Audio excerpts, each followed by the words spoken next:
Wavetale is a story-driven 3D platformer set on a series of islands. It is finally coming out to PC and other platforms after being a Stadia exclusive. The general premise is that you and your grandmother, along with what's left of humanity, are surviving one day at a time since the calamity that happened many years ago. To give a very simplistic and spoiler-free summary, a piece of critical infrastructure was destroyed, and life as people knew it ended, with almost an entire civilization sinking below into the ocean. There's also a glooming fog that is currently affecting everyone's way of life in a negative way, and there's an assumption that the Pause, another civilization, is not only responsible for this gloom, but also sabotaging that critical piece of infrastructure that not only started the calamity, but also created a war between two civilizations. What's left is what you see, small islands in a vast ocean. Wavetale has you play as a girl named Sigrid, someone who grew up after all of this. The player character and Sigrid are introduced to the world and its history, as well as all the characters pretty much at the same time, but slowly over the game's length, giving the player a bit of a window into the game's story and universe. The game is almost fully voiced, with some pretty good acting and great dialogue.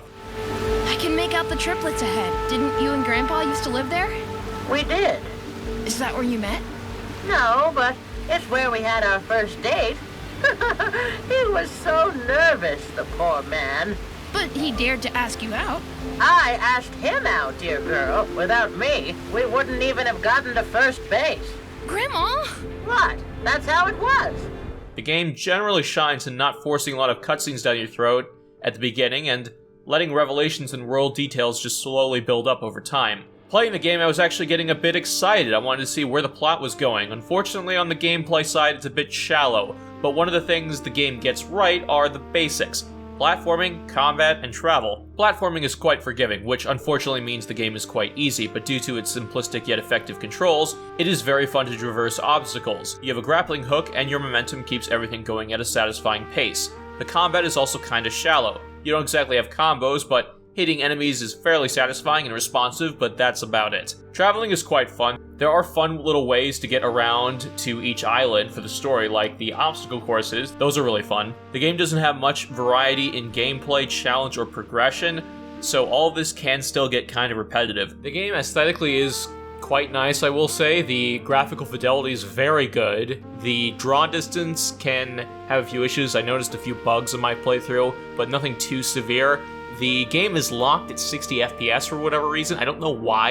It can go up to 4K, resolution, maybe higher than that, but to have a 60 FPS log is baffling to me. This game would have really benefited from a higher frame rate because it's very smooth, the animations are very good, everything's really nice, aesthetically pleasing, but why wouldn't it run at 120 is beyond me. But the soundtrack is really good, and the visual variety can help a bit. Overall, I almost recommended the game based on the story alone and playing it in short bursts so you wouldn't get burned out on the gameplay. And then the ending happened. So I'm cruising along, enjoying this very slow boil story, wondering what's going to happen, what revelations I'm going to discover about the world that the game has built up, about the people in it, and by this point, the gameplay is suffering a bit because there's no variety, so I'm racking my brain trying to figure out how they're going to progress the game effectively at this point.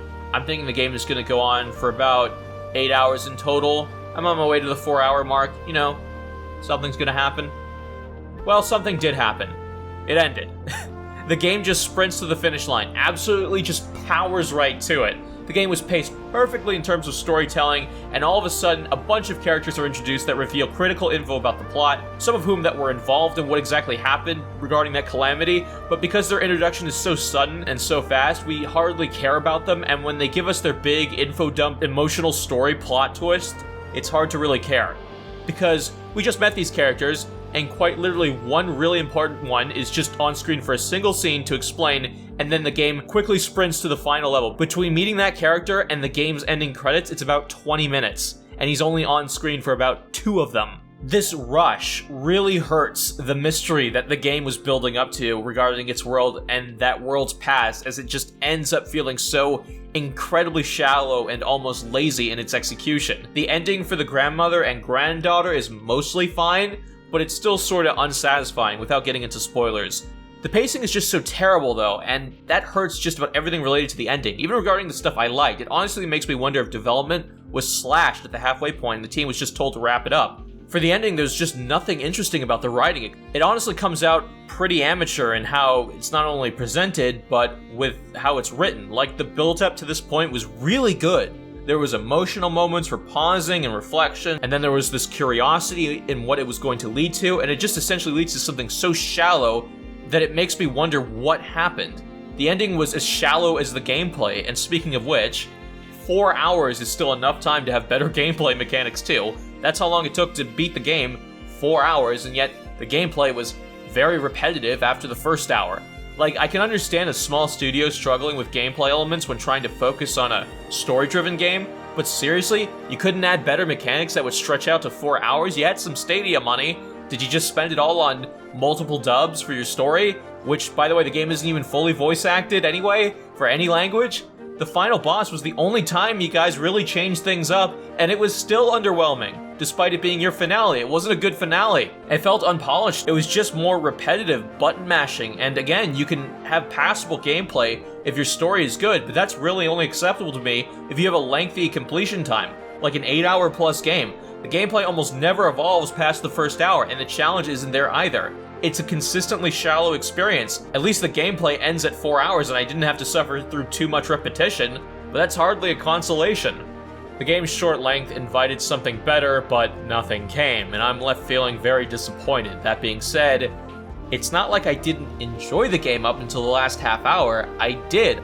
I wrestled with whether or not I would recommend this game for a while, but ultimately, I do recommend Wavetale, but only under very specific criteria. Specifically, you want something very relaxing with a simple gameplay loop that also has a very nice soundtrack you can play to. If it wasn't for the spot-on controls and the time I've had traveling around and having fun with the platforming, I would not be recommending this game at all. But I really wish there was a better payoff for the story, and there should have been. It's a difficult sell because it's not a great story-driven game with that ending, and it's not a game I can recommend to a 3D platformer fan on its own merits. But if you like what you've seen, maybe you can give it a shot on sale. And this is not going to get any awards from me. I really like this game up until that ending, and I'm left very disappointed for $30. That is just kind of insulting, honestly, for what it led to. Maybe it's my high expectations. I was going into this game not expecting much, and I was surprised, and then that ending was like, oh, okay, the game is just shallow all along. That's awesome. Great.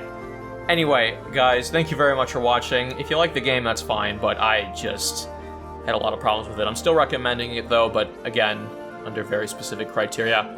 We'll have more videos throughout the rest of the month. Please stay tuned for that.